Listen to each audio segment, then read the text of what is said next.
আনুষ্ঠানিকভাবে নির্বাচনী প্রচারণা শুরু হয়েছে। সেই সঙ্গে আমরা দেখেছি রাজনৈতিক দলের নেতাকর্মীরা ভোটারদের কাছে নানা রকম প্রতিশ্রুতি দিচ্ছেন, সেই সাথে অভিযোগের পাহাড়ও কিন্তু জমে উঠেছে। যেমনটা আসলে বিএনপির পক্ষ থেকে বেশ কিছুদিন ধরেই বলা হচ্ছে তারা ক্ষমতায় গেলে ফ্যামিলি কার্ড দেওয়া হবে, তারা বলছে কড়াইল বস্তিতে তারা ফ্ল্যাট করে দেবে। এ বিষয়ে পাল্টা প্রশ্ন রেখেছেন এনসিপির আহ্বায়ক নাহিদ ইসলাম।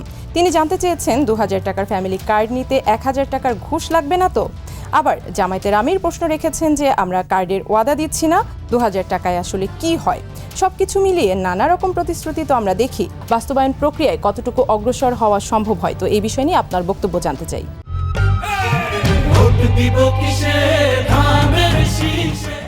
আচ্ছা, আপনি যে প্রশ্নটা করেছিলেন যে নাহিদ ইসলাম বলেছে যে ২,২৫০ টাকায় কি হয়, জামাত বলেছেন তো, এবং নাহিদ ইসলাম প্রশ্ন রেখেছিলেন যে ১০০০ টাকা ঘুষ লাগবে না তো এই ২০০০ টাকার ফ্যামিলি কার্ড পেতে?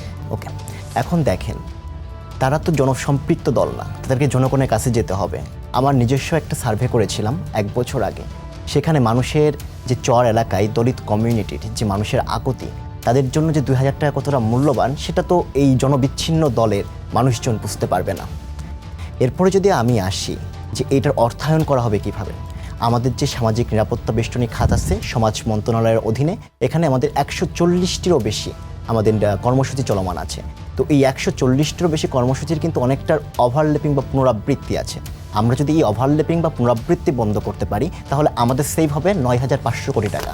এখন আমাদের চেয়ারম্যান জনাব তারেক রহমান বলেছেন আমাদের প্রথম অবস্থায় আমরা ফ্যামিলি কার্ড দিব ৫০ লক্ষ পরিবারকে। আমাদের ৫০ লক্ষ পরিবারকে আমরা ফ্যামিলি কার্ড দিই, এই ফ্যামিলি কার্ডের অর্থায়নের জন্য খরচ পড়বে ১২,০০০ কোটি টাকা।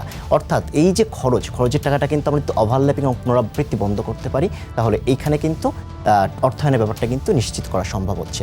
এরপরে নাহিদ ইসলামের প্রশ্নটাতে আমি আসি যে তিনি বলছেন যে ১০০০ টাকা ঘুষ দিতে হবে কিনা বা এ ধরনের কোনো ধরনের অনিয়ম থাকবে কিনা। এই অনিয়ম দূর করার জন্য যেটা থাকবে এটা কিন্তু কোনো মেম্বার চেয়ারম্যানের দ্বারা কোনোভাবে প্রোভাইড করা হবে না, এটা থাকবে সরাসরি জনকল্যাণ মন্ত্রণালয়ের অধীনে। এখানে কিন্তু সার্ভেতে একদম সুস্পষ্টভাবে যে বাংলাদেশের কারা হতদরিদ্র, কারা দরিদ্র, কারা নিম্ন মধ্যবিত্ত, কারা মধ্যবিত্ত, কারা উচ্চবিত্ত, সব ধরনের পরিসংখ্যান আছে। আমাদের চেয়ারম্যান বলেছেন প্রথম অবস্থায় আমাদের ফ্যামিলি কার্ড পাবে যারা নিম্নবিত্ত পরিবার, এরপরে হতদরিদ্র পরিবার যারা আছেন তারা পাবেন, এরপরে দরিদ্র, তারপরে আমাদের নিম্ন মধ্যবিত্ত এরকম পর্যায়ক্রমে বলেছেন যে চেয়ারম্যান একদিন নিজেও তিনি ফ্যামিলি কার্ড নিতে পারেন সবার চাহিদা পূরণ করার মাধ্যমে। তো এখানে অনিয়ম বা দুর্নীতির কোনো ছাপ নাই, আর জনবিচ্ছিন্ন দল এটার মর্ম বুঝবে না।